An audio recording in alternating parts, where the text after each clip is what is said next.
Ipakita ko sa inyo ang laman ng aking gubag. So, ito yung ating laman ng ating gubag. So, meron tayong tubig. Useful ka ito sa disaster natin.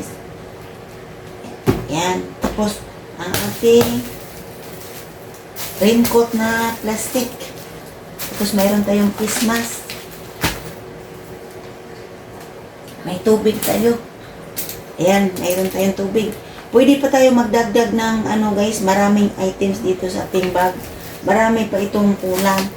May kunti tayong dilata. May 2 pirasong dilata. Tapos mayroon tayong pin reliever.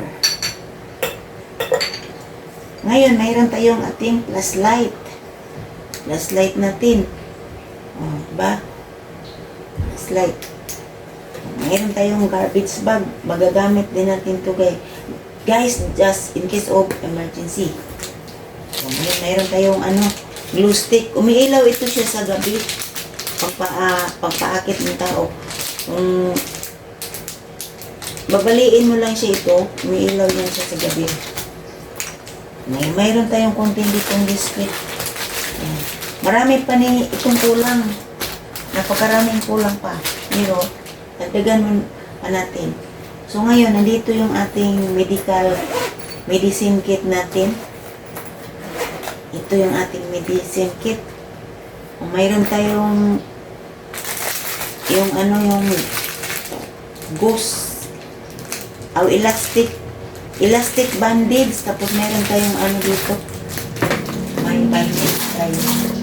Ito yung ating medicine kit.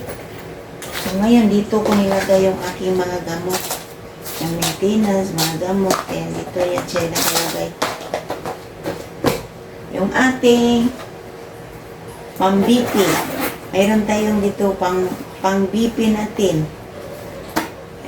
Ayan, lagay din natin ito sa ating bag.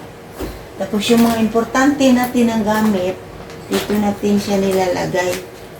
Kailangan isi-secure natin yung mga gamit natin, mga importante, katulad ng mga birth certificate. Ayan, dito natin siya ilalagay. So, ayun lang guys. Dito ko siya ilagay sa bag na to. Maliit lang siya. Kaya kayang-kaya natin siya bitbitin just in case of emergency. So, sana makatulong. May idea kayo kung anong ilalagay ninyo sa inyong mga gubag. Just in case of emergency, hindi na tayo maghagila pa kung saan natin hahanapin. Nandito na siya. Nakahanda na siya. Sana makatulong. Thank you so much and God bless you all.